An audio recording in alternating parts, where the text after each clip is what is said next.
StreamYard.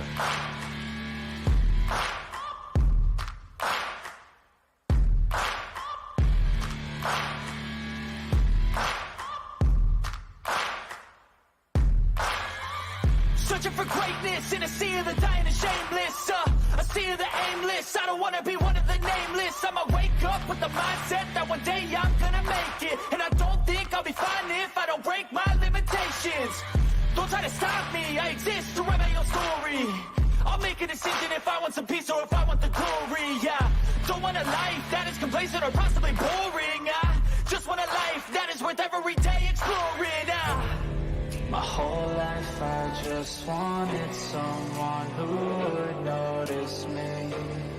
My whole life I just wanted to be somebody to be. Yeah, I just wanna be great. Yeah, I just wanna be great. Yeah, I just wanna be great. Yeah, yeah, I just wanna be great. Yeah, I just wanna be great. Yeah, I just wanna be great. Yeah, yeah,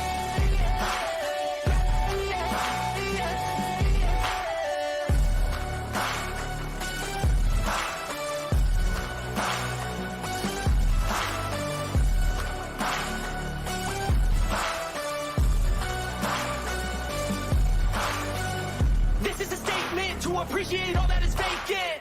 It's just for the taking. If you make up your mind, you can take it. I'm never complacent. I would work in a mansion or basement. Yeah, there's no replacement for persistence and patience. Yeah, in this life, I wanna be soaring to feel sun inside when it's pouring, and I'll fight till anxiety is foreign. I'm so sick of my mind's extortion. My whole life I just wanted someone who would notice me. My whole life I just wanted to be somebody to be. Yeah, I just wanna be great. Yeah, I just wanna be great. Yeah, I just wanna be great. Yeah, yeah, I just wanna be great. Yeah, I just wanna be great. Yeah, I just wanna be great. Yeah,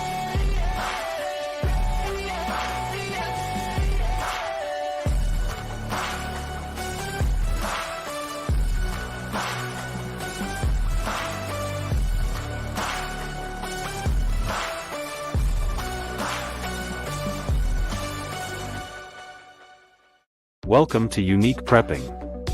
My name is Zach, and I'm here to show you that no matter the challenges we face, like my own experience with cerebral palsy, we can all be prepared. Prepping isn't just about survival, it's about independence, confidence, and community. You see, prepping is for everyone.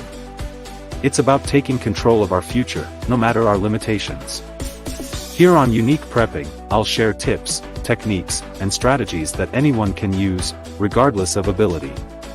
Together, we'll build a community where everyone contributes, learns, and grows stronger.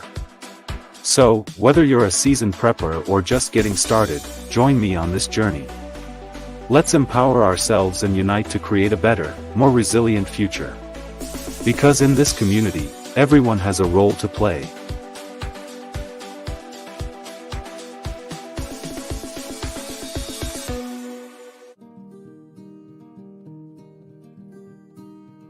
Disclaimer. While this stream is intended for everyone, some views expressed by guests or in comments may not reflect that of the content creator or sponsors. With that said, we welcome your views as a vital part of this community.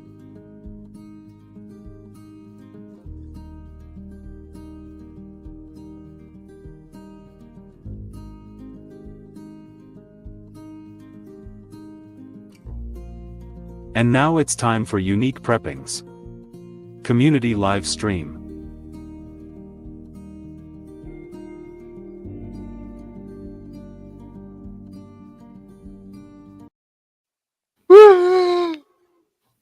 What's up? What's going on, man? Hello, Unique Preppings community. Good evening, our prepping community, and welcome to the 13th installment of Unique Prepping's community.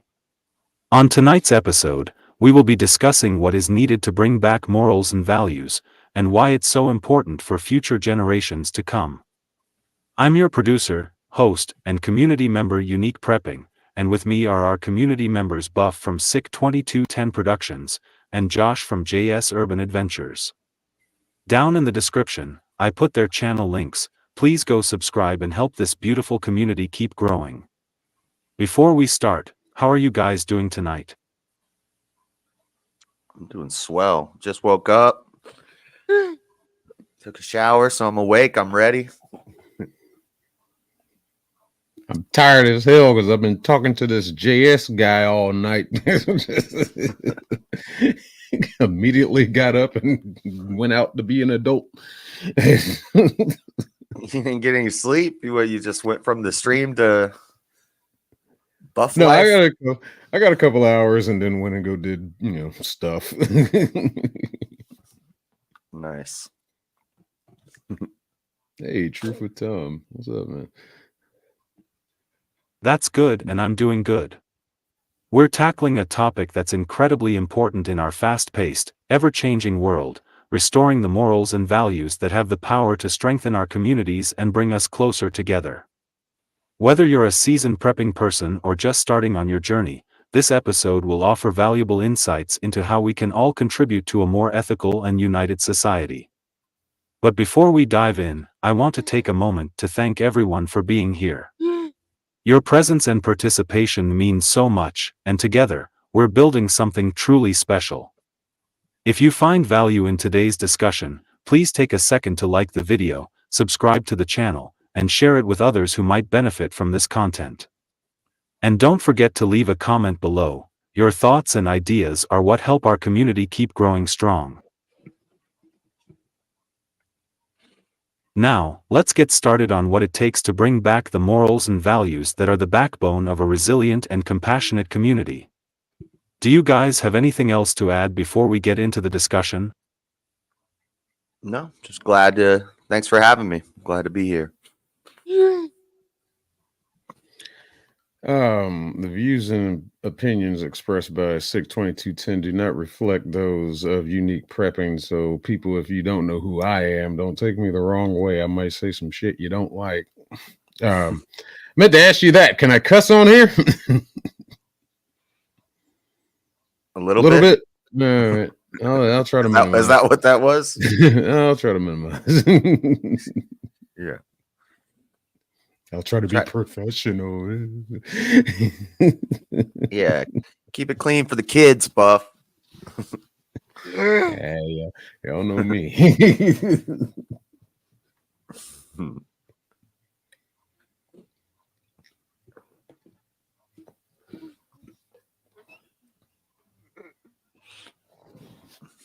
So here's what I want to do. For the questions, let's start on the bottom and work counterclockwise to help us keep the conversation going. I'll end my answers with you pee out so it can keep flowing. For the chat, if you have any questions, please don't hesitate to ask. We are in this together, and this is how we grow as a people under God. Thank you. Nice. Well, do you want to tackle these in the order that you sent to me? Okay. So Is question he gonna number one? I think is he gonna say question number one? You're gonna say question? Yeah, let him. I got the list right here. If you want me to read it, or if you want to type it out. I think he probably has it all ready to go. Oh, I bet he does. He is prepared. Where's the list? In Discord? Is it in my Discord? Yeah. Question number 1. What are some of the key morals and values that you believe our society has lost, and why do you think they are important for a strong community? Key moral values. You said we're starting at the bottom and going towards Buff next? Me, then Buff? Okay. Yeah. Key morals and values our society has lost. Parts of it, we've lost all of them. I don't know if people really have any morals or values anymore. And the family is one of the main ones. Keeping families together, building families, starting families, nuclear families with a mother and father and children. And we're getting farther and farther away from that. With just divorce and people being what's the word I'm looking for? Promiscuous, and I don't know. I see a lot of degeneracy and stuff. I think it's because we're getting farther from God. I think me and Zach would probably agree with that. We need. But why are they important for a strong community? Because that's how we can have a high trust society. We have to be able to trust our neighbors and, know that your neighbor's not going to rob you. Your neighbor's not going to hurt you. Your neighbor's not plotting on your wife. And so, yeah, morals and values are very important for a strong community. And I think we're getting farther from God. So it's hurting our communities. I think I saw that question. The first one that came to my mind was honesty. People aren't honest anymore. Maybe not the strongest point to come at with, because when really did honesty start? But in the sense of how it seems the world is getting more and more and more and more deceptive with each other, which is lie after lie after lie comes out, and it's like, how strong can a lie make a unified people, so to say? And of course, we see that with the Democrat Party, as much as they like to lie about anything, but the other side does it too. Everybody does it. So the people are supposed to take this leadership from our so-called government that's supposed to be there for us. How can I take you seriously when you're just continuously lying to me? Honesty is definitely a moral or a value that just is out the window. To build off what JS said there too, family, particularly marriage, how infidelity seems to rise through the years, through generations. It's supposed to be that sanctified union between two people, man and woman, and you see so much infidelity going on nowadays. Women with 3-4 baby daddies, but you got all these kids, and it's just like, well, what structure are these kids getting when they gotta bounce around with your different baby daddies coming around? Or same way with guys, different baby mamas coming around. It's like, who am I supposed to listen to? There should be 2 people in that household. There should be a household. There should be a family. We've definitely jumped away from that. And not to get biblical with it, but that is, correct me if I'm wrong, that is word in the scripture about the unity of man and woman and how the family structure should be. And you don't hear about multiple baby daddies and mamas in the Bible. It's like, but these same people that do this stuff will claim to be, I go to church every Sunday. I'm like, do you? You might go to church every Sunday, but are you picking up anything? Is anything translating to you when you get there? I'll go off on a rant on that. But yeah, honesty and family values and marriage. Yeah. Trust. Does trust count? Trust people nowadays. Yeah, trust would go along with the honesty. If people are honest, and then you have a high trust society, and then you can rely on your neighbors instead of, people don't even talk to their neighbors anymore nowadays. Like, you used to be able to, you're out of sugar, you're going to go to the next door neighbor's house and they're going to give you a cup of sugar. Now I don't even know my neighbors. I'm not going to go ask them for nothing. I don't talk to them. And that's how a lot of places are, especially in cities. I'm so happy for the neighbors I got right now. It's a black couple, and they are hardcore Democrat, and we are pretty conservative over here. but we can meet and talk. We hung out. We've cooked together and broken bread. We just talk and chill. Da, da, da. He needs some help with something over there.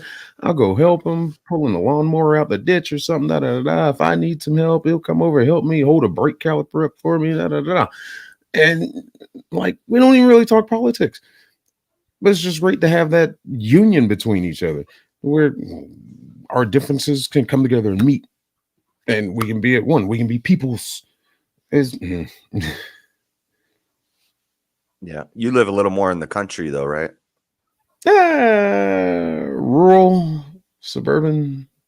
Okay. So I stay next to Atlanta Motor Speedway, and it's kind of out there, but there is a pretty nice sized city here.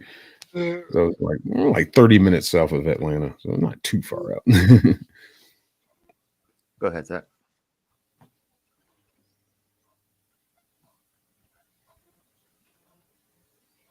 In today's society, one of the most glaring losses is the decline of respect for one another. People have become increasingly self-centered, prioritizing their own needs and desires over the well-being of others. This erosion of respect has led to a breakdown in communication, trust, and community bonds. Additionally, the value of honesty has been severely compromised. Deception has become commonplace, whether in personal relationships or in public discourse. This lack of honesty fosters a culture of mistrust, making it difficult for people to connect on a genuine level. Another lost value is the sense of responsibility. Many avoid accountability for their actions, leading to a society where blame is shifted and problems are left unresolved. Responsibility is crucial for maintaining order and justice, and without it, society falls into chaos. Yeah. Victim mentality. Our division is evident in various aspects of life, from political affiliations to cultural and religious beliefs. These divisions create an us versus them mentality, preventing meaningful dialogue and collaboration. Instead of working together to solve common problems, people retreat into their own echo chambers, reinforcing their biases and deepening the divides. This division distracts us from our shared humanity and the common good. One of the most significant losses is the diminishing presence of God in our lives. Society has moved away from the principles and teachings that once guided our actions and decisions. The Bible teaches us to love thy neighbor as thyself, Matthew 22 verse 39, KJV, and to do justly, love mercy, and walk humbly with thy God, Micah 6 verse 8, KJV. Yep. These teachings are the foundation of a strong, compassionate community. As we lose sight of these values, we lose our moral compass, leading to a society that prioritizes materialism and self-interest over spiritual and communal well-being. The absence of God in our lives contributes to the moral decay we witness today, leaving us spiritually impoverished and disconnected from one another. UP out. Be out 10-4. Yeah, I agree with all of that, but I also like to think that even if, and for a prepping community, you know, I'm sure you think about this stuff. If something tragic happened and we all ended up in the woods alone, you could still be moral if you're living by yourself out in the woods. You know, your morals and values are still going to be important because you can still be walking with God. And Buff may disagree, but I think all of our morals and values should come from God. I know people can not believe in God and still do moral things. They just can't justify why they're being moral. And unless it's based off emotions or like emotivism or something like that. But even if I was alone in the woods and there were no other people left, I would still want to walk with God and do what's right in his eyes, even if I was by myself. But you are right. If we all are like that, then our societies are stronger. Mm-hmm. I mean, I can go with the Bible in the sense of kind of on that saying, do unto others as you would have them do unto you. That's a value that is definitely gone out the window. We have these idiots that are out there doing stuff like the video we were watching last night about the knockout game. It's just like, oh, so you want to run around and hit people? Would you want somebody to do that to you? You probably wouldn't. Where is your moral compass? Does it even exist? Does it point north? Is it even in sync with the magnetic fields? Who are you? And I think that's what a lot of people lose is who they are, or they don't know who they are. And they're trying to fit in with everything that's coming around them or what society is telling them to be. So nobody has a self, these lost souls don't have a definition of who they are and what they should be. There should be an influence. And that falls into that personal responsibility that you was talking about. People don't like to take responsibility for their own actions. I've definitely dated these girls, and see it with criminals on traffic stops all the time. It's just like, oh, well, why don't you have insurance? And it's, oh, I can't afford it, so I don't have insurance. Well, then you shouldn't be driving this car. That's a personal responsibility. But you're going to blame that, oh, it's too expensive. Well, then don't drive the car. The bus runs through your neighborhood. Get on the bus. Don't blame somebody else for your problems. My boss don't pay me enough. These people that are in these minimum wage jobs complaining about, oh, I need $20 an hour. No, you need to go find you a job that's going to pay you that. Don't blame the job for not paying you enough. Blame yourself for not getting the job that you want to get paid for. Get out of here with that nonsense. Yeah. As far as like the knockout game thing you were saying, his value in that situation was the attention and the clout that he was getting on Snapchat live streaming this. So like you can have negative values.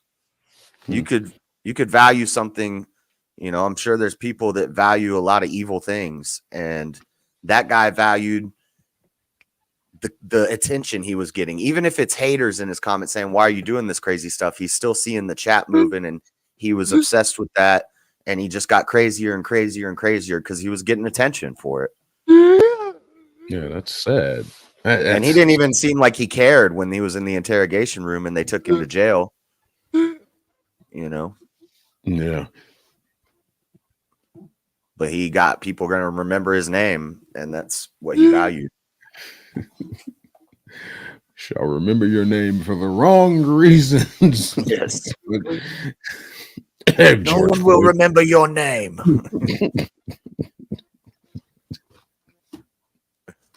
Question number 2. How can individuals take personal responsibility in their daily lives to uphold and restore these essential values? How can individuals take personal responsibility in their lives to uphold and restore their essential values? Assuming they're positive values, I'd say I always just say seek God and his right way along with nothing else. You focus on God first, and you focus on getting yourself together first. And yeah, you take personal responsibility for that by working on your walk with God and working on yourself. And then once you're good, then your family will benefit, then your neighbors will benefit, then your city will benefit, then your state, and it goes outwards. Like you got to go from the bottom up. Fix yourself up first, and also don't hang out with immoral people with values that don't align with yours. You got to change your friend group, change who you associate with, because we are like the people we spend the most time around. We start to talk like them, we start to act like them, and if you're hanging out with a bunch of immoral people with bad values, then you're gonna be like that. So you gotta, yeah, that's what I'd say. I think these people, well, okay. there's a little thing they need to figure out what self-awareness is, because if you can't stop and look in the mirror and look at yourself and be like, is this who I want to be? And it's like, if a person can't do that, then no, these values aren't going to come back to their life. They're not going to come back to being righteous, so to say, as Denzel said in U.S. Marshals. You got to get righteous again. The piggyback off of what JS just said, yeah, you can't hang around. If these people want to be a better person, you can't hang around with the people that you're emulating and copying that don't have the same morals. You want to have people around you in your circle that share the same interests that you have, because the others are just going to continue to drag you down. That's all they're going to do, because they don't care about your well-being. More likely, they care about their well-being. They don't give a damn what the hell you feel like. They just don't. It's up to you to be you, be an individual, and not be a part of the group. You got to be the herder and not the sheep. But it's so hard to get people to realize that you are your own worst enemy. And a lot of people don't want to believe that when they look at themselves like, oh, why is my life like this? Why can't I stop getting arrested? Why do I always get cheated on? And this is It's like, what are you doing? Take a look at yourself. What are you doing? But it's hard to tell somebody to get their crap together. It really is. I've been there too much with people, man. Especially women. And not to say women, not all women. I mean, like, relationships from my past. Not all women. There's some great women out there. Yeah. You have to guard yourself, because the world is just, everywhere you go, there's things that want to bring you down, whether it's advertisements or whether it's, all the beer and liquor stores on every corner, and just sexual perversions everywhere. When you watch TV, when you listen to the music, it's everywhere. And once you make yourself stronger and you're working on these things, then you can go into those places and talk to those people and try to help them. But if you're not strong in it and you're not firm in it, you got to kind of guard yourself, because it's everywhere. Sin. Sin. I would even agree with you on that. Individuals can take personal responsibility in their daily lives to uphold and restore essential values by first reflecting on their own actions and choices in light of biblical principles. Proverbs 4 verse 23 reminds us to keep thy heart with all diligence, for out of it are the issues of life. This verse emphasizes the importance of guarding one's heart, which influences thoughts, words, and actions. A person who sincerely seeks to live according to God's will must cultivate an awareness of their inner life, constantly aligning it with the teachings of Scripture. This involves practicing honesty, humility, and love in every interaction, as seen in Ephesians 4 verse 25, which says, "Wherefore putting away lying, speak every man truth with his neighbor, for we are members one of another." This command highlights the necessity of truthfulness and integrity, recognizing that we are all interconnected.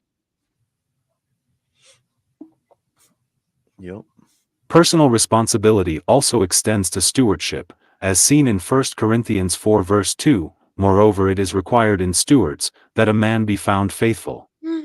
Being faithful in the small tasks of daily life, whether it's in managing resources, fulfilling commitments, or treating others with kindness, is crucial. Each action, no matter how small, contributes to the broader restoration of values within a community. By living in a manner that reflects the teachings of Christ, individuals can influence others positively, embodying the principles found in Matthew 5 verse 16, "Let your light so shine before men, that they may see your good works, and glorify your Father which is in heaven." This verse underscores the power of example. When one lives righteously, it not only uplifts personal character but also serves as a beacon for others, encouraging them to embrace and uphold these essential values. UP out.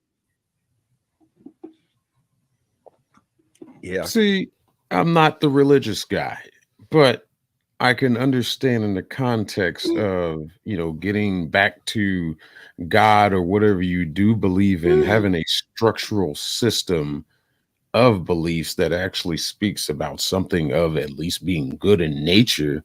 People will stray away, backslide, and you can see them go down some dark holes. Getting back to that belief structure that they were either raised in or fell into or whatever. Well, not all of them, but the good ones, they stray away from those things. And yeah, I think getting back to putting values into their daily lives is to get back to that structure, back to that system once after they leave it. But yeah. Yeah. I'm not saying you need God to be moral. You can still do moral things and not believe in God, but without God, how do you justify your morals? Because it's either got to be based off society's opinion, in which case we see where that leads. That led to slavery. Everybody thought slavery was okay, so we had slaves. Was it moral then to have a slave just because everybody thought it was moral, or or something like abortion? If the majority of people say that it's moral, does that make it moral? I don't think so. I think our morals have to be objective and solid, no matter where you go, no matter how you were raised, no matter what your socioeconomic situation is. Morals have to be solid, and they have to come from a moral lawgiver, and that's what God is. Because otherwise, it's either based off of popular opinion or it's based off emotivism, which is basically what makes you feel good. So it feels good to tell the truth, so I'm going to tell the truth, and that's where I get my morals from. But what if somebody feels good when they lie? Does that mean to them lying is moral? So that's why I think me and Zach kind of feel like it has to be grounded in God. Otherwise, it just becomes subjective, and anybody could have whatever morals they want. If you're like into if you believe in like evolution or something, what if the serial killer, his brain just evolved to fizzle that way, and that's how his brain fizzles, and to him, he likes doing that. So to him, that's moral. That's the right thing to do. And that's like usually that point where society steps in, right, and says no. But yeah, I but see what what if you mean. society Yeah, said it was okay? yeah, that's the other half of that problem. Our society is okay with a lot of immoral stuff. Yeah. From my perspective. It's amazing to know what's right, to have no choice about what's right, and follow the truths laid in us by God. Yeah. Sometimes you don't want to do what's right, but you need to. Yep. I think probably usually it's harder to do the right thing. It's funner and easier to just do the immoral thing. Can't really argue with that, because just being bad is fun. What movie was that from? But whatever. It's just so fun to be bad. Why do I Question number 3. What role does the prepping community play in preserving and promoting traditional morals and values, especially during challenging times? What role does the prepping community play? I don't know. Because I'm not huge into like the prepping community. I do like my version of prepping. I don't know how you do prepping, but it's not like saving up a bunch of cans in my thing, but it's more like the videos I saw in your intro, like learning to camp, learning to bushcraft, learning to start a fire, learning to fish, gather, and all that stuff. And so preserving, promoting traditional morals and values. especially during challenging times, what role do they play? I guess just this, I'd say the same role everyone plays. But you know, but if you have those skills and you can get through tough times, say the grid goes down, the power grid goes down, it's going to be chaotic, but it would be our jobs as people who know how to survive in this situation to help out the people that we can and bring them and, you know, try to rebuild civilization instead of having, because there'd probably be a bunch of rogue camps where they're just killing and eating each other and stuff. And also, so you'd want to be, if you're prepping and you're prepared and you're ready and you're surviving in these tough situations, then you want to be able to help other people and grow a moral community instead of an immoral raider group. I guess I'm on the opposite side of that. I say F that. I don't think the prepping community doesn't play a role at all in these values. That love thy neighbor, it goes right out the window. Because when the S hits the fan, it's gonna be chaos. There ain't gonna be no lovey-dovey. Hey neighbor, as I'm prepping, I got enough stuff for me and my family. Don't you come over here from next door. Please, can you spare us a couple cans of food? Nope, I've rationed this out perfectly to where I got enough for mine. You weren't prepared. All right, so bug off. There's not going to be a lot of that sharing of goods and services. It'll eventually evolve to that when we get to that Mad Max Borderlands, not Borderlands. What's the other one? Fallout kind of status to where, okay, now we got these outcast communities, like you said, groups of raiders doing stuff like that. Now I can see where a community can come together and when it finally evolves to where we're getting together as a community and it's like, okay, let's hold down this section and we work together to fight against the raider groups. And then you got a whole nother collection of people that are working together. But that goes back and forth of like whose morals and values are correct. The ones not wanting to work with this group or the ones that want to refuse to work with this group. That's a tough one because I'm not a big prepper. I do some prepping, but when it comes down to it, no, mine is mine. I got enough for me and mine. And plenty of ammo. I kind of agree with you. While I was saying it, I was thinking about it, and I was like, yeah, if the grid goes down, it's selfish, but I'm gonna go out to the woods and be far away. I'm gonna be far away from anybody else for at least 90 days.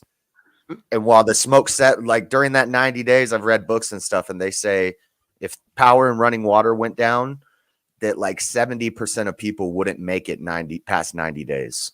So my idea is disappear into the mountains for 90 days and then come back once the smoke settles, and then you can try to start rebuilding and meeting people and stuff like that. But for the first 90 days, it's going to be chaos. Meet the survivors because they are the strongest. Yeah. The weebs are going to be weeded out first. We all know who they are. They ain't going to make it past that 90 days. So right. Go ahead and get rid of the weak. I want to congregate with the stronger people. That 30% that are left are going to be the strongest. And now everybody's more dangerous too. Because these are the survivors. These are the strongest ones that are left, the top 30%. And how did they survive? Some of them maybe survived by doing a lot of evil stuff. And so it's like everybody could be a threat. And that makes morals and values hard because again, you have a low trust society at that point. Nobody can trust anybody. And if you go around being the nice moral guy, people are going to take advantage of you. It's going to be tough in a situation like that.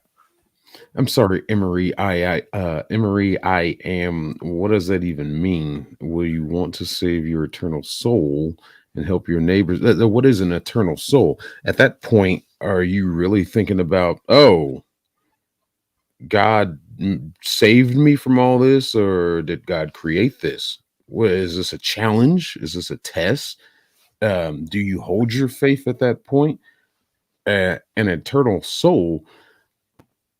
I'm just thinking about survival at the point. I'm living in the moment. I'm just like, hey, as long as I can sleep tonight without somebody sneaking up on me and taking my supplies, yeah, I'm not really thinking about my eternal soul. I'm thinking about the next day. That's a day-to-day survival thing. Not to trash the eternal soul argument, but that's the last thing I'm thinking about in a situation like that. That's just me. Sorry, I just saw that comment. I think they're asking, I guess maybe this is for Buff. Here's something for atheists to ponder. Why something rather than nothing? Because of an uncaused, non-contingent, first cause of all contingency, God. I'm not an atheist. Well, it doesn't. It's not actually directed to you. It just says something for atheists to ponder. So I'm not really. You kind of lost me on the second half of the question. Yeah, I don't get the question really.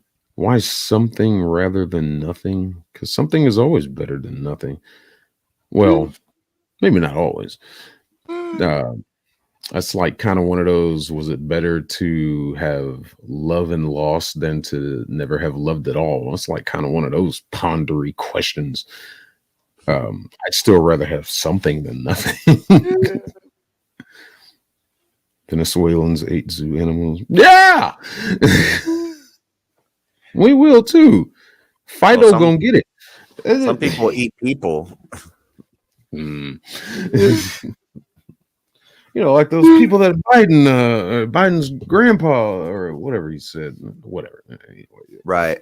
Everything is so expensive. Yeah, it's hard enough to prep for yourself, much less prep for all your neighbors and stuff. And you're going to have to guard what you have. But, you know, you can still be moral. You're not just going to go around offing people left and right, you know, but you can protect yourself. And there's nothing immoral about defending yourself. Yeah, I'm trying to avoid people in a time like that. I'm trying to avoid everybody. Wait, what was that last comment? I can't keep up with him. The prepping community plays a vital role in preserving and promoting traditional morals and values, especially during challenging times, by embodying principles rooted in self-reliance, stewardship, and communal responsibility. Members of this community often draw upon the wisdom found in scriptures, such as Proverbs 6 verses 6-8, which speaks to the importance of preparedness and foresight. Go to the ant, thou sluggard, consider her ways, and be wise, which having no guide, overseer, or ruler, provideth her meat in the summer, and gathereth her food in the harvest. This verse underscores the value of diligence and planning, virtues that are central to the prepping lifestyle. Yeah. Yeah, I was going to say that too. Self-sufficiency. The community also upholds the biblical principle of stewardship, as seen in Genesis 1 verse 28, where God commands mankind to subdue the earth and take dominion over it. Preppers often see themselves as caretakers of the resources provided by God, ensuring they are used wisely and sustainably, especially in times of scarcity. Moreover, the prepping community fosters a strong sense of communal responsibility and charity, aligning with the teachings of Galatians 6 verse 2, bear ye one another's burdens, and so fulfill the law of Christ. During times of crisis, when societal structures may falter, preppers are often the ones who step up to support their neighbors, sharing resources, knowledge, and moral support. Screw that. Yeah. I like that one person's comment. They said all the ladies can This come reflects stay at the my Christian camp. call to love and serve others, even when it requires personal sacrifice. In doing so, the community not only sustains physical needs but also reinforces the moral fabric of society, reminding others of the enduring relevance of traditional values. By living out these principles, the prepping community becomes a beacon of hope and stability, illustrating how faith, hard work, and mutual aid can guide people through the most challenging times. UP out. Until we get down to that last can of beans, we'll see how civil and unified people are going to be then. I mean, I'm trying to stay away from everybody. If it ever hits the fan, I'm gonna find the most remote spot I can that's near a fresh, sparkling spring. I was like, that's all I need. I'll hunt, I'll fish, stay on watch, probably never sleep because I'm constantly watching out for people. But so say you're off alone. I think when he's talking about the stewardship of the land, you're still not gonna be leaving your trash out. But or leaving trash everywhere. But now I don't know. Yeah, I don't know. In like an apocalypse situation or S hits the fan situation, I don't know. Does anybody care about littering at that point? Probably not, right? But I see what Zach's saying. It's going to be way tougher in one of those situations. Fair enough, Zach. Something happens, I probably should be. Yeah, I don't think we're supposed to worry.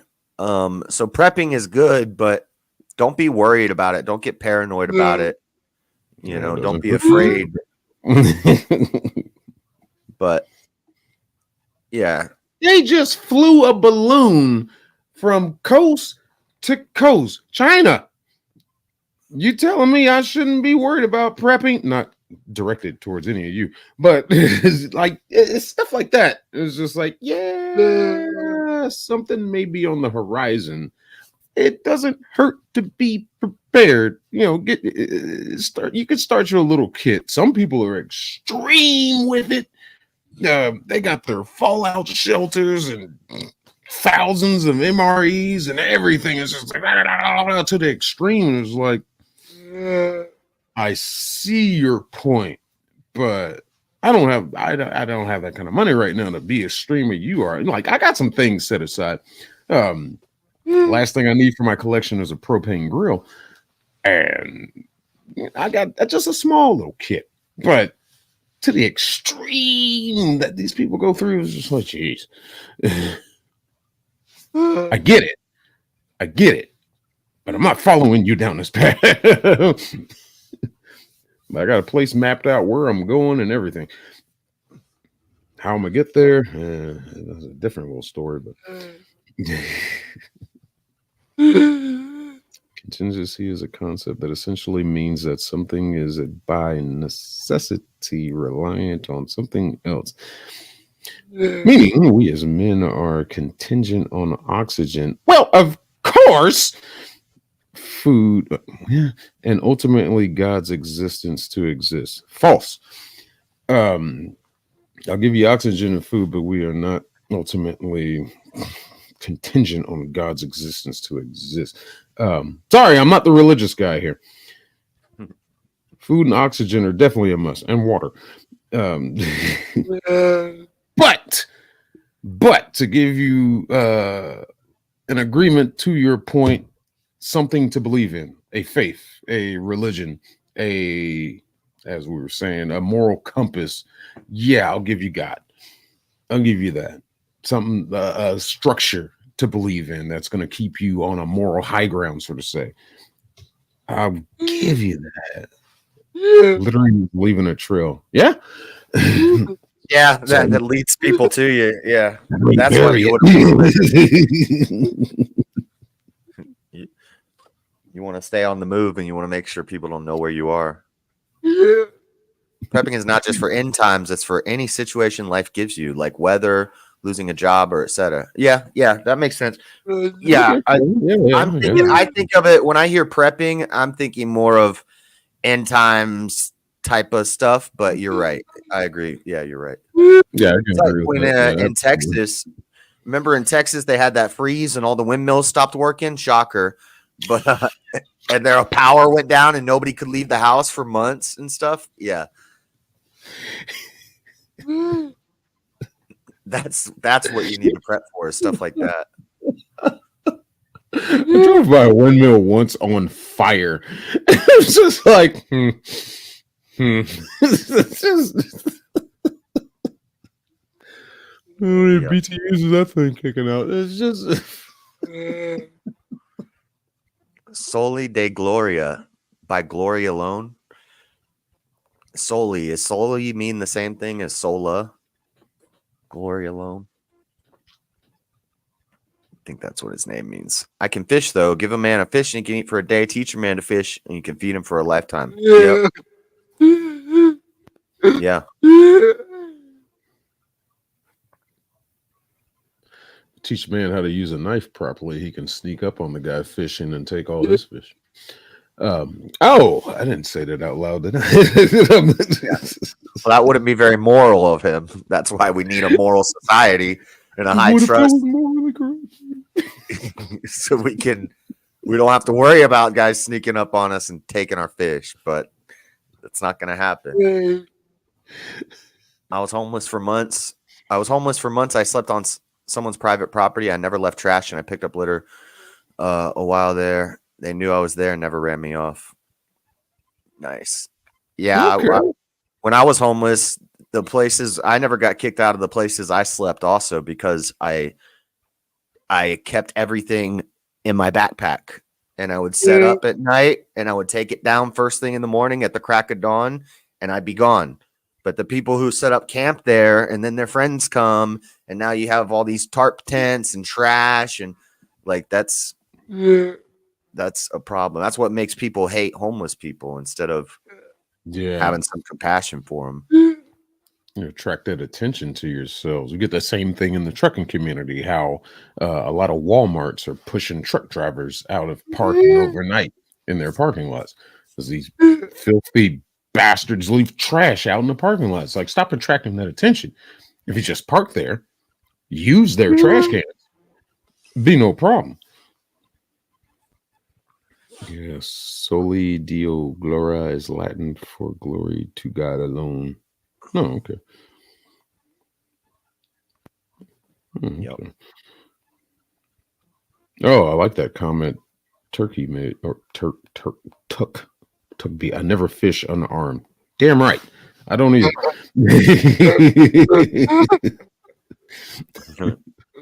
Those fish get out of control. You might want to send some lead their way.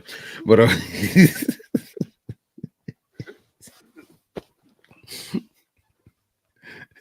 I got some rough ones out here. Question number 4. In what ways can we teach the younger generation the importance of morals and values in a world that often emphasizes self-interest and materialism?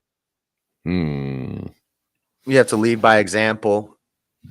You have to keep your family together, and a mother and a father need to lead by example for their kids and raise their kids right. Don't spoil them.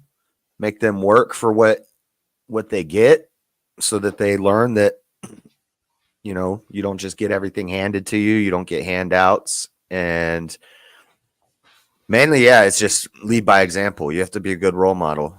You can tell somebody something 1,000 times, but they're not going to listen if you don't show them. And kids are sponges, and they will. People always talk about, we don't want the kids being indoctrinated. We don't want the kids being indoctrinated. I say all kids are unavoidably indoctrinated. Every kid will be indoctrinated. It's just what doctrine. There's nothing wrong with indoctrinating a child. It's what the doctrine is that you're teaching them.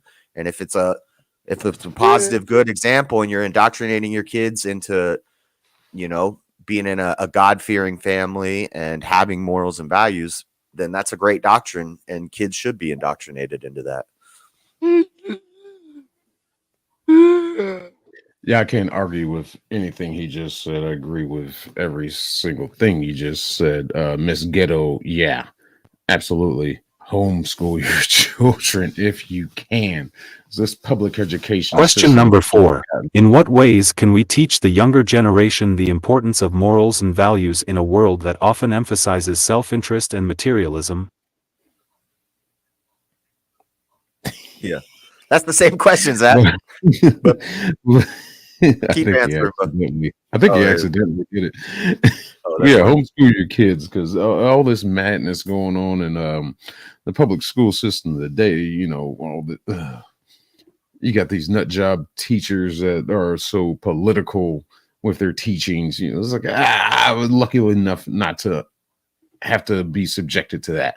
It gets worse in the colleges with these professors and so-called professors and stuff that have tenure, and they just bash whatever political system they don't like. And it's like, this is math.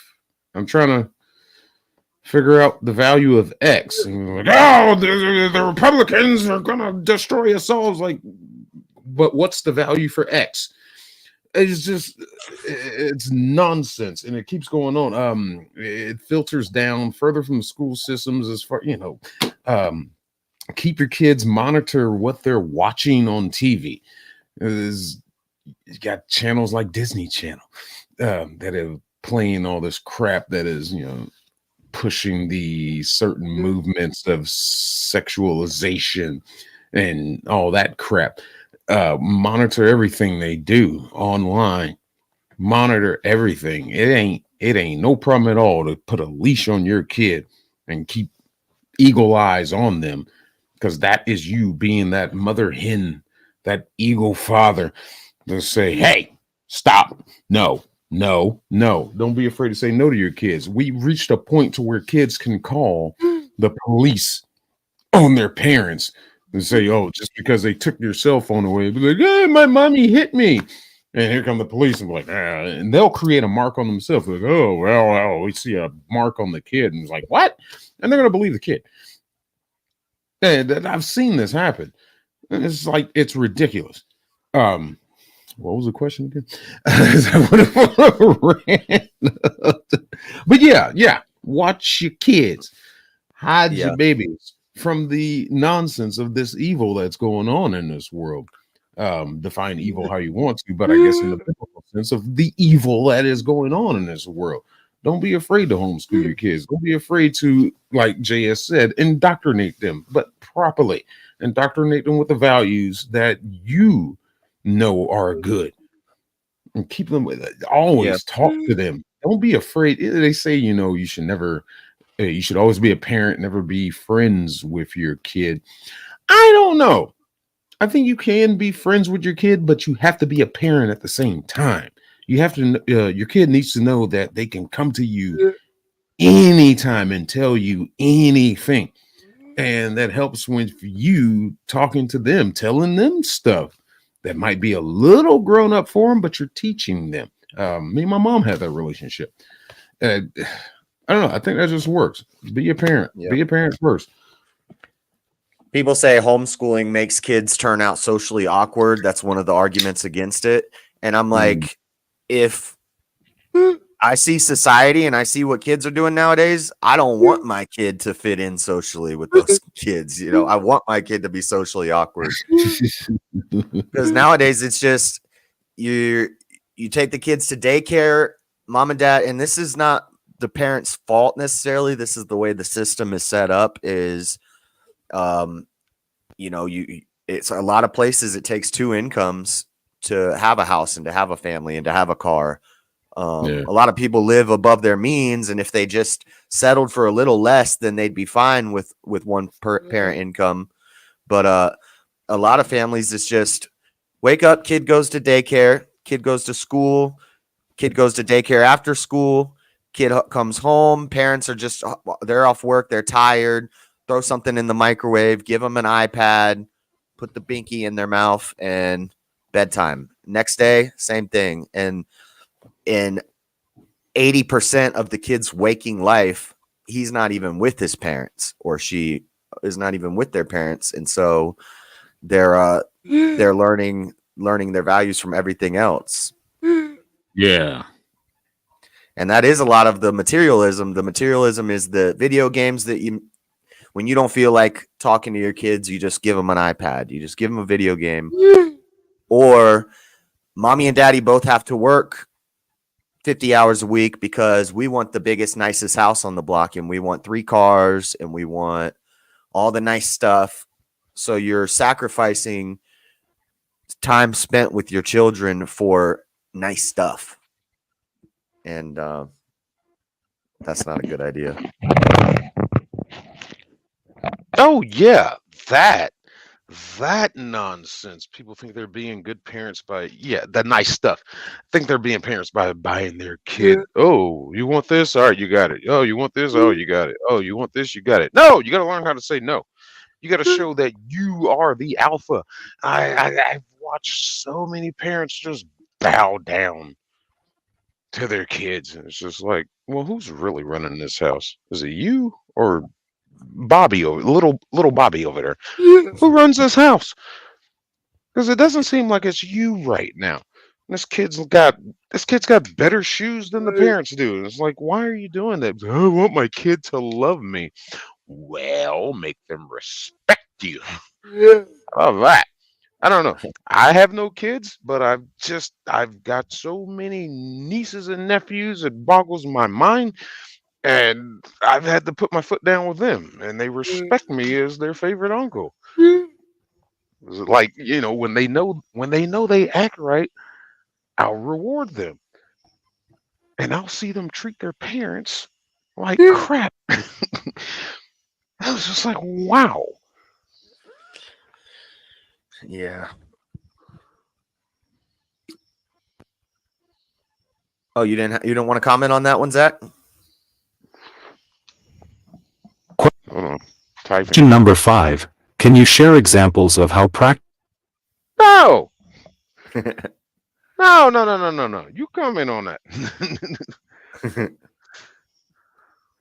Don't dodge the questions. teaching the younger generation the importance of morals and values in a world that often emphasizes self-interest and materialism begins with grounding them in the teachings of the Bible. Proverbs 22 verse 6 instructs, "Train up a child in the way he should go, and when he is old, he will not depart from it." This means instilling a strong foundation of right and wrong based on biblical principles. The Bible's emphasis on humility, love, and selflessness contrasts sharply with the world's focus on self-interest. Philippians 2 verse 3 says, "Let nothing be done through strife or vainglory, but in lowliness of mind let each esteem other better than themselves."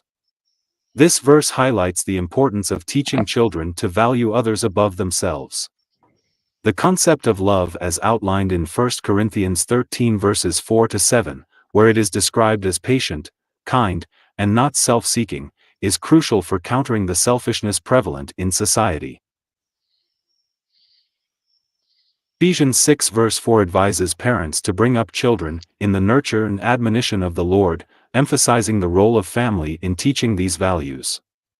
The story of the Good Samaritan in Luke 10 verses 30 to 37 illustrates the value of compassion and helping others, even those who are different from us, which is vital in teaching children to look beyond materialism and self-gain. Deuteronomy 6 verses 6 to 7 further emphasizes the importance of consistently teaching these commandments in daily life. By integrating these biblical teachings into everyday experiences, children learn that true fulfillment comes from living a life of integrity, love, and service to others, rather than pursuing material wealth and self-gratification. UP out.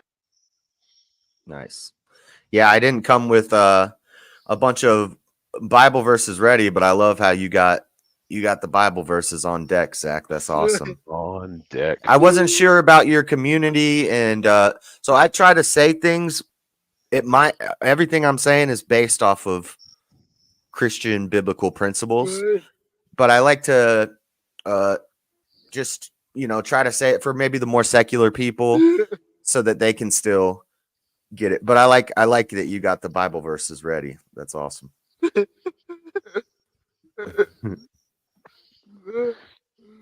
Why don't you two just get a room and have a little Bible party? You little Christians. Shut up. Look at you and your morals. And You're invited, Buff. We're gonna convert you. I ain't going back. But I mean, yeah, you got some good verses there that you're dropping. I do like that, and they're very relevant to the topic.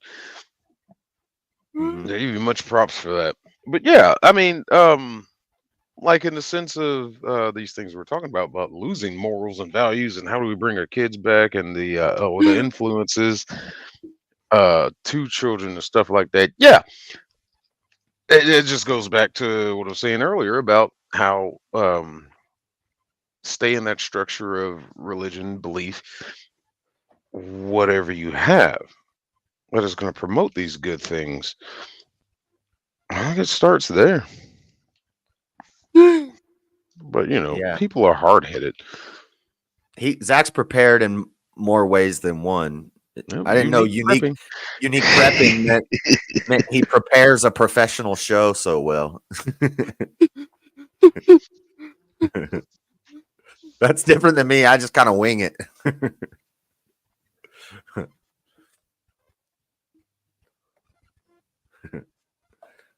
William said, "Where Josh goes, Buff is coming with." Yeah, you're coming to the Bible. You're coming to the Bible. Question study. number 5. Can you share examples of how practicing these values has made a positive impact in your life or in the lives of others within your community? First off, screw you, William.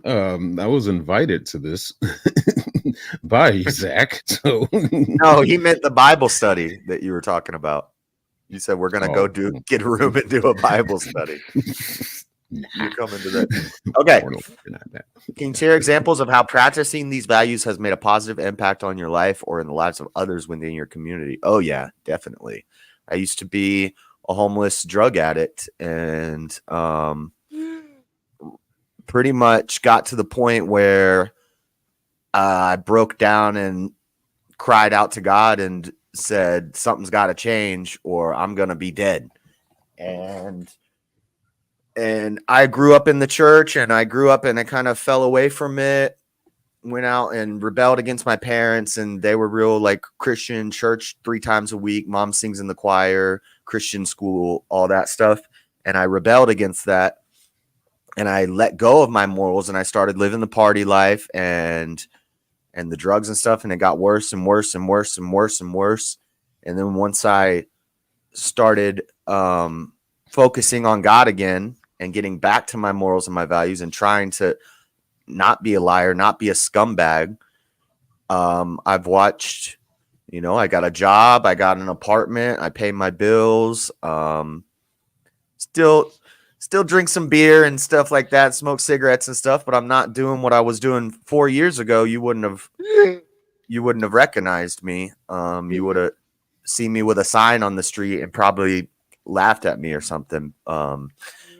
But yeah, my whole life changed. My relationship with my family before my dad passed away, me and him were talking all the time, and I got a relationship with my brothers and my mom and my dad, and things are going pretty good. And I don't stress about, what if, because I know I'll be all right.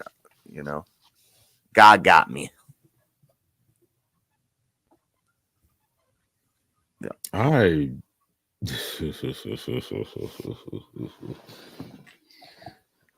was a degenerate. I was in 94. I lost my mom, and I went to go live with my aunt. She's Army, so I spent a lot of time on Army bases being disciplined. It's just, I still to this day, I honor every soldier. I stand for the national anthem. I always salute. I'm stuck in that militaristic way, in that mindset.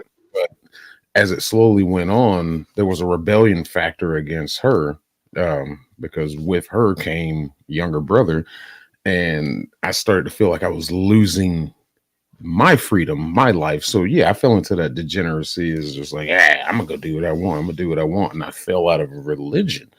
Got to college, met some, I guess you could call maybe some of the wrong people, but I met a guy who was a straight up Darwinist, and he put some ideas in my head and just like, and I started to question stuff, and it was just like, and I stopped caring.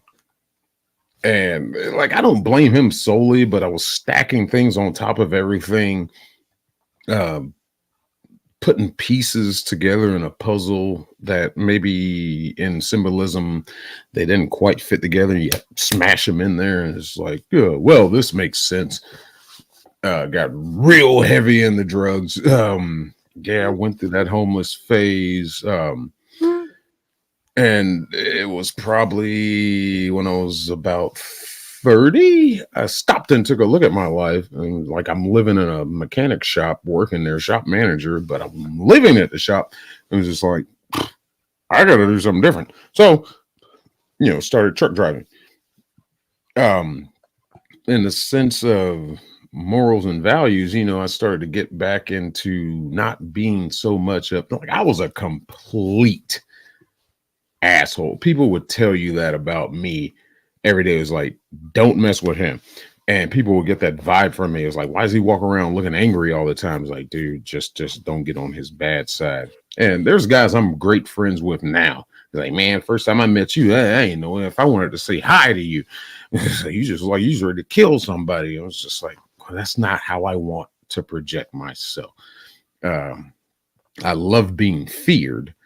That goes back to high school, but I want to be approachable, and truck driving really helped with that, because I got to interact with so many people in so many different regions and stuff. So, I started getting back into just being, or trying to get into being a normal civil human being, in the sense of doing what's right.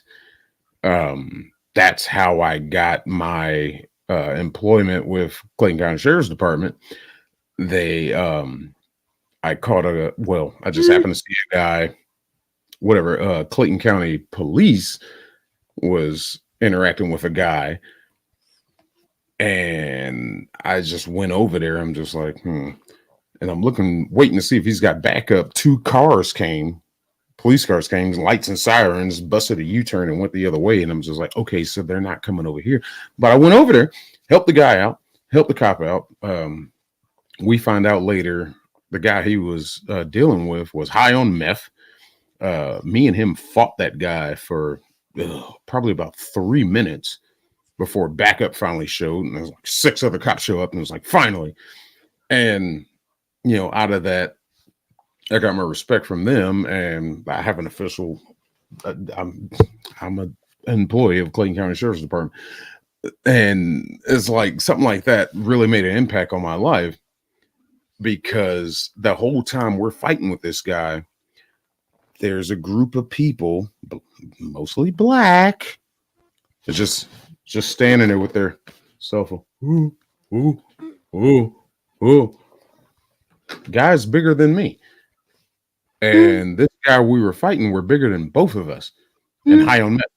And that really made an impact in my life, because now, I got this brotherhood through law enforcement, and I love it to death. And all I want to do is help the community, be there for people that are in need. I don't really care about my life, my self-preservation. As long as I can help somebody who's innocent, I will jump into the fray. I will jump into the path of danger. I don't care. And I'll do that for my nieces and nephews. I don't care. I don't know if that's a bad thing to say or not, but that's just who I am. And, I wasn't that same person 15 years ago, or however long ago. Yeah, about 15 years ago. I wasn't that same person. Well, this is who I am today. It has definitely changed my life to understand what it means to be positively good in values and morals. But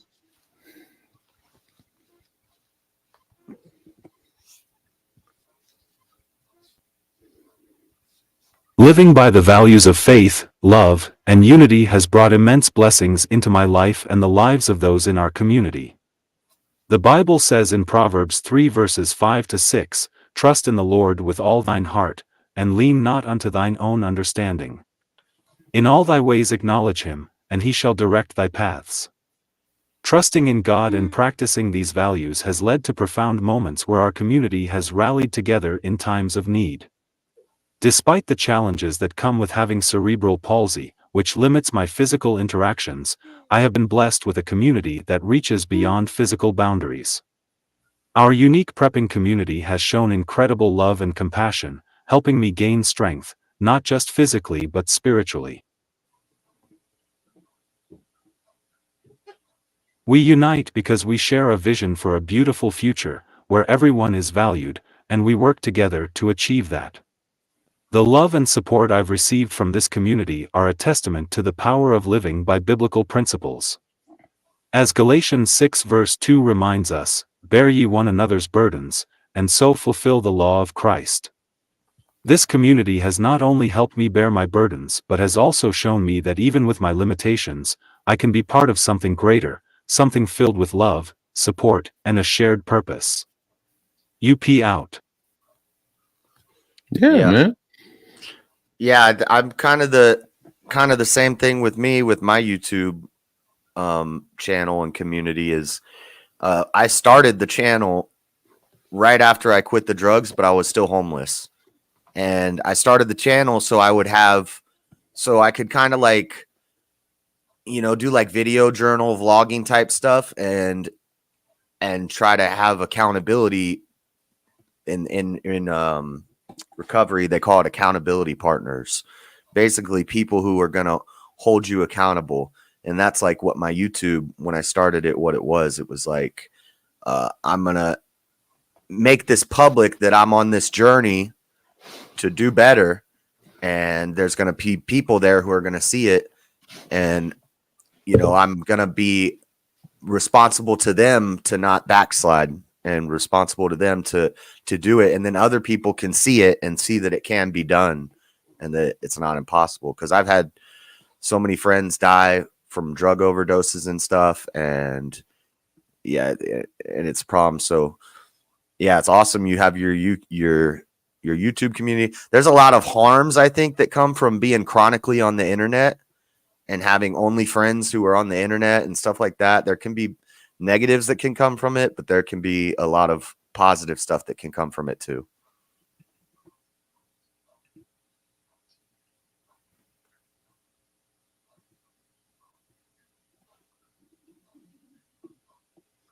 My stomach's growling.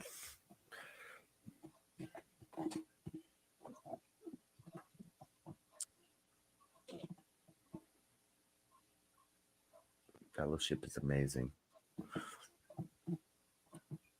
Yeah, I didn't really answer much about the community aspect, but I didn't think about my YouTube community. I'm kind of responsible to them, but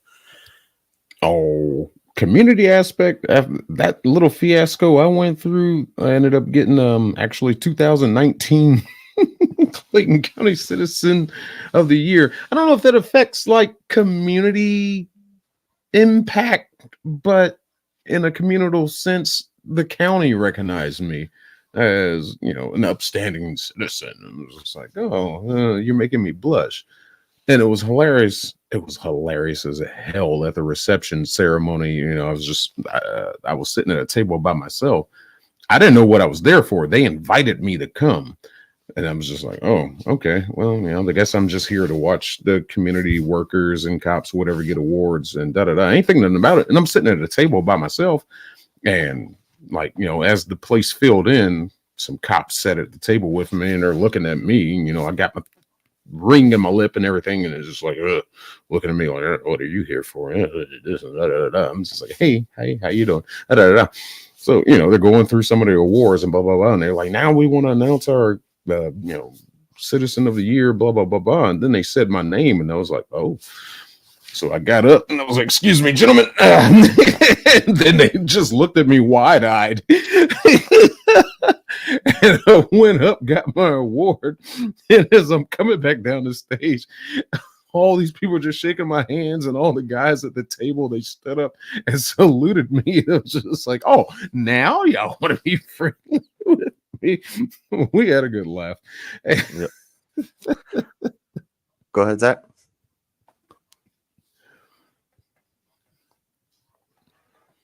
My thing is I'm limited outside of family in my actual life, so you guys give me so much gratification and love. Yeah, I used to be like a social butterfly, and I traveled around the country, and I was real outgoing, parties and stuff. Now I'm more kind of isolated. I don't, even at work, I just kind of keep my head down and do my job. I'm not real outgoing anymore. It's probably a little bit cynical. I probably have started to dislike people too much, but which maybe that's not a good thing. But I would like to get into some like activities where I'm interacting with people, like either church or like start doing jujitsu or something to get more social. But I work at nights. I work overnight, and it's tough. Like, tough to do anything. I sleep during the day and work at night, and yeah, makes it tough.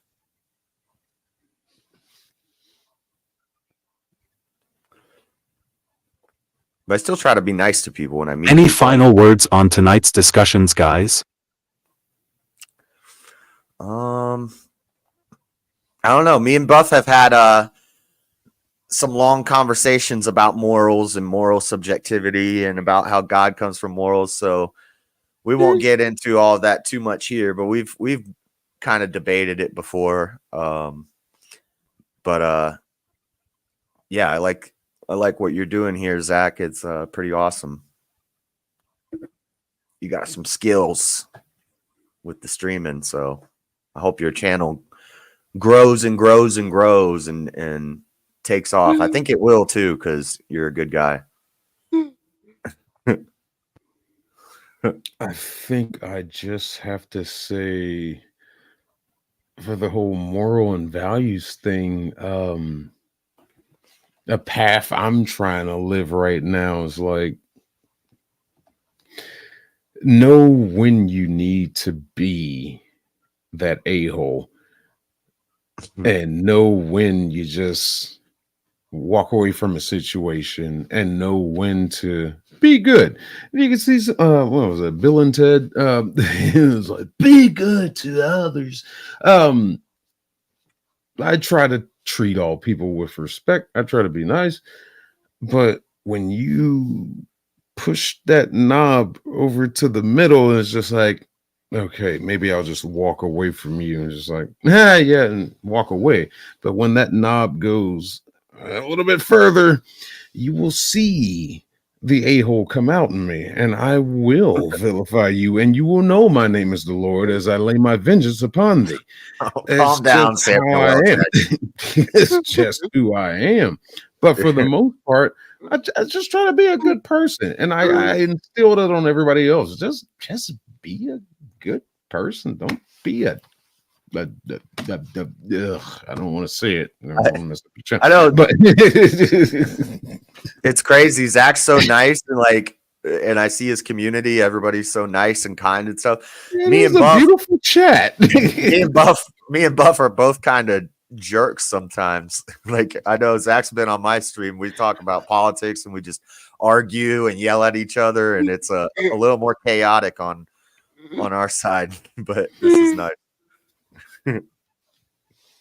Oh, you should check out my live. Apparently, according to Josh, I argue with my guest because of I got to go back and watch that. You do too many 16-ounce curls, and you start getting just roasting your chat. Yeah, man. It's my house. I don't know how I wasn't subscribed, but I subscribed. I'll definitely be checking out your channel more, Zach. Yep. As we come to the end of this episode of Unique Prepping's Community, I hope the discussion has sparked some deep reflections and inspired you to consider how we can all play a part in bringing back the morals and values that are so crucial to our society. We've explored the erosion of key principles like respect, integrity, and empathy, and how their restoration begins with each of us. By taking personal responsibility, we can lead by example, showing others the power of living a life grounded in strong ethical values. The prepping community, in particular, holds a unique position in promoting these ideals, especially in times of uncertainty. It's a community that not only prepares for physical survival but also strives to preserve the very fabric of what makes us human, our compassion, our honesty, and our commitment to each other. Teaching these values to the younger generation is perhaps one of the most important tasks we face. Yeah. What's the name of you guys' channels? Mods? In a world that often glorifies materialism and self-interest, we have the opportunity to show them a different way, a way that prioritizes character over possessions, and community over individualism. The examples we set in our daily lives, the stories we share, and the actions we take can leave a lasting impact that helps shape a more moral and value-driven future. In my own life and within our community, I've seen the incredible difference that practicing these values can make. Whether it's resolving conflicts with empathy, building trust through integrity, or simply showing respect in every interaction, these values are the glue that holds us together. They create a community that's not just prepared for whatever may come, but one that thrives on mutual support and shared purpose.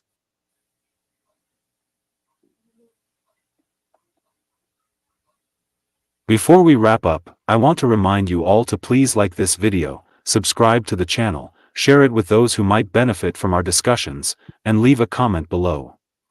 Your engagement is what helps our community continue to grow and thrive. Thank you so much for joining me today. Your presence and participation mean the world to me. I love you all, and I leave you with this verse from the King James Bible, which I believe beautifully encapsulates the essence of our conversation today. And let us not be weary in well-doing, for in due season we shall reap, if we faint not. Galatians 6 verse 9. Nice. This verse reminds us that our efforts to uphold and restore these values, though sometimes challenging, will bear fruit in time.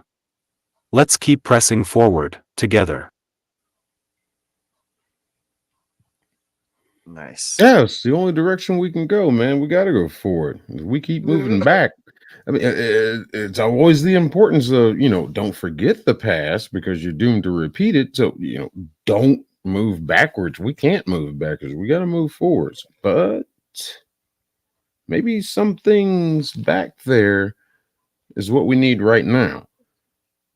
But we can't move backwards to get there. We got to stay where we are, remember that, and maybe idolize it and imitate it, the good times, so to say, whenever those were. But you know what I mean. It's a loose statement I'm trying to say. Yep. I think you handled it perfectly, Zach. I think you said everything that needs to be said. So, yeah, I'm right there with you. Yeah. Hey community, Unique Prepping has partnered up with Hunter Brothers Coffee.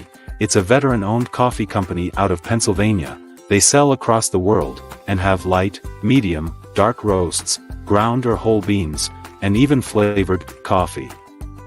If you like to order coffee, use my link in the description of this video or go to my link tree. At checkout you'll get a 9% discount. Order you some coffee and help support veterans in need and help get service dogs as well. Thank you, and let's help our veterans since they helped keep our country safe. Thank you for joining me on Unique Prepping. I hope today's content has inspired you to take charge of your own preparedness journey, no matter what challenges you face. Remember, prepping isn't just about surviving alone, it's about thriving together as a community. We all have unique strengths to offer, and when we unite, we can overcome any obstacle. As Matthew 5 verse 9 in the King James Version says, "Blessed are the peacemakers, for they shall be called the children of God. In our prepping journey, let's strive to be peacemakers, supporting and uplifting one another as we prepare for whatever comes our way. If you found value in today's video, please consider subscribing and joining the Unique Prepping family. Let's continue to learn, grow, and build a stronger, more prepared community together. Remember, in this family, everyone has a role to play.